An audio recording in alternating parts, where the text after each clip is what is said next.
സമ്മതിച്ചിട്ടുണ്ട്. കുഞ്ഞിന്റെ തല ഭിത്തിയിൽ ഇടിപ്പിച്ചു എന്ന് അഷ്കർ പറഞ്ഞിട്ടുണ്ട്.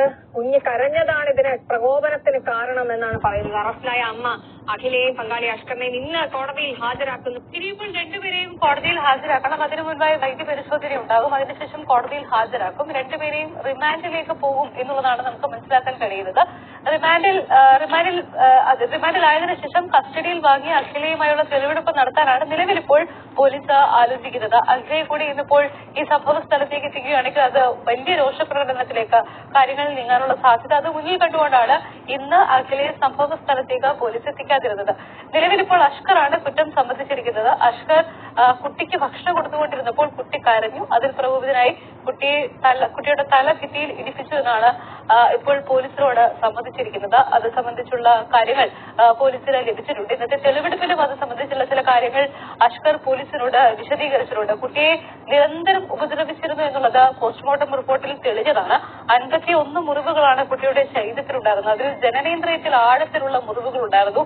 കാലിൽ സിഗരറ്റ് വെച്ച് പൊള്ളിച്ചതിന് പാടുകളുണ്ടായിരുന്നു. അതായത് തുടർച്ചയായി നിരന്തരം കുഞ്ഞ് ഇത്തരത്തിലുള്ള അതിക്രമത്തിന് ഇരയായിട്ടുണ്ട് എന്നുള്ള കാര്യമാണ് ഈ ശരീരത്തിലെ പാടുകളിൽ നിന്ന് വ്യക്തമാകുന്നത്. കുട്ടിയെ അഷ്കർ മർദ്ദിക്കുന്നത് താൻ കണ്ടിരുന്നു എന്നുള്ളതാണ് നിലവിൽ അഖില പോലീസിനെ അറിയിച്ചിരിക്കുന്നത്. ഏതെങ്കിലും തരത്തിൽ അഖിലയും ഇക്കൃത്യത്തിൽ പങ്കാളിയാണോ എന്നുള്ള കാര്യം പോലീസ് പരിശോധിക്കുന്നുണ്ട്. അഖിലയുടെ മൊഴി പോലീസ് പൂർണ്ണമായും വിശ്വസിച്ചിട്ടില്ല. അതുകൊണ്ട് തന്നെ അഖിലയെ കൂടുതൽ ചോദ്യം ചെയ്യേണ്ടതുണ്ട്. അതിനുശേഷമായിരിക്കും ബ്ലഡ് ക്ലോട്ടായി അത് പിന്നീട് വലിയ ആരോഗ്യ പ്രശ്നമായി മാറുകയായിരുന്നു. ഇപ്പോൾ ആമിന നമ്മളോടൊപ്പം ശരിയാണ്. മോളെ എന്താണ് ഉപദ്രവിക്കുമായിരുന്നു?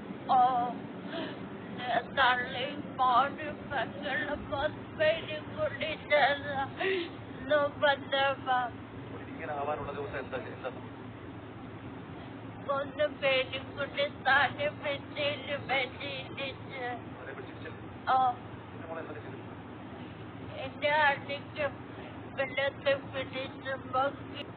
ചന്ദ്രശേഖരന്റെ വധക്കേസിൽ പോലും 52 വെട്ടുകളല്ല, 51 പാടുകളാണ് ചെറിയൊരു മോന്റെ ശരീരത്തിൽ കണ്ടെത്താൻ കഴിഞ്ഞത്.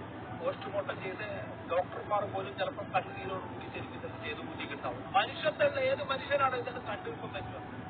തൊലിപെടുപ്പിനും വേണ്ടിയിട്ട് ഈ നായിന്റെ മോന കൊണ്ടുപോകുന്ന സമയത്ത് അവിടുത്തെ ജനങ്ങളുണ്ടല്ലോ മോനെ കൈവക്കം നോക്കി അതൊരു അച്ഛന്റെ രോദനായിരിക്കും കണ്ടിട്ടുണ്ടാവും.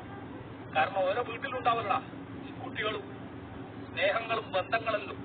കുറച്ചു കാലം മുന്നേ ഒരു ബ്ലോഗറെ ചലഞ്ചിൽ ഈ അമ്മയും ഈ മോനും പങ്കെടുത്തിട്ട് അമ്മാന്നൊന്നും വിളിക്കാനാവില്ല. പച്ചവേലി കാമഭ്രാന്ത് കൊണ്ട് സ്വന്തം മോനെ കൊല്ലും കൂട്ടുനിന്ന നായിന്റെ മോന്റെ മോള് അങ്ങനെ തന്നെ വിളിക്കും. ആ വേലി പറഞ്ഞത് എന്റെ മോന് സൈക്കിൾ വന്ന് വീണ്ട ഈ 2 കൈ ഒടിഞ്ഞു തിന്ന.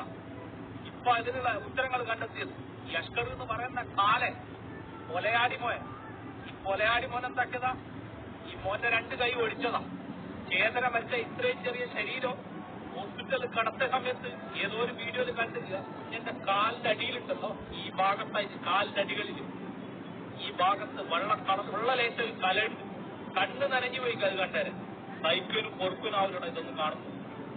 പ്രത്യേകിച്ച് കല്യാണം കഴിഞ്ഞിട്ടും കാലങ്ങളോളം ഒരു കുട്ടിക്ക് വേണ്ടിയിട്ട് കാത്തിരിക്കുന്ന ചില ദമ്പതികളുണ്ടാവും. ഓരോ കണ്ണാണ് ഏറ്റവും കൂടുതൽ നനിയം. ഒരു കുട്ടീന്റെ വാല്യൂ എന്തെന്നാന്നുള്ളത് എല്ലാരെക്കാട്ടും കൂടുതൽ ഓരിക്ക് മനസ്സിലാവും. കാത്തിരിക്കുന്ന ഒരു കാത്തിരിപ്പുണ്ടല്ലോ. സെൻട്രൽ ജയിലിൽ കൊണ്ടുപോയിട്ട് ഈ നായ്ക്കല്ലു എന്ത് കൊടുക്കും? മാസാമാസം ശമ്പളവും ഭക്ഷണവും കൊടുത്തിട്ട് ഗോവിന്ദച്ചാമീൻ്റെ ഡബിൾ എക്സിൽ ഷർട്ട് ഇട്ട് നടക്കേണ്ടി വരും. 5-6 കൊല്ലം കഴിഞ്ഞാൽ നല്ല രാത്രി തൊട്ടിട്ട് മനസ്സ് കയറിയതാ ആ മോന്റെ മുഖം. എന്നിട്ട് വേശി തമിഴ്നാട്ടില് ഡാൻസ് കളിക്കും പോയിക്കാ. സ്വന്തം മോന കാലന്റെ കയ്യിലേക്ക് പൊടിച്ചിട്ട് ഞാൻ വരുമ്പോഴത്തേക്ക് തീർക്കുന്നുള്ള പോലത്തെ എല്ലാം അമ്മയാണോ? അമ്മ നരഭോജ്യല്ലേ അമ്മയാണ്. അടുത്തൊരു വെള്ളപ്പൊക്കോ നിപ്പ വൈറസോ വന്നിട്ടുണ്ടെങ്കിൽ 100% കണക്കാക്കിപ്പോ 6 അടി മണ്ണിൽ ആ പിച്ച് പൈതലുണ്ടാവല്ലോ നീതിക്ക് വേണ്ടിയിട്ട് തേങ്ങിക്കരയുന്ന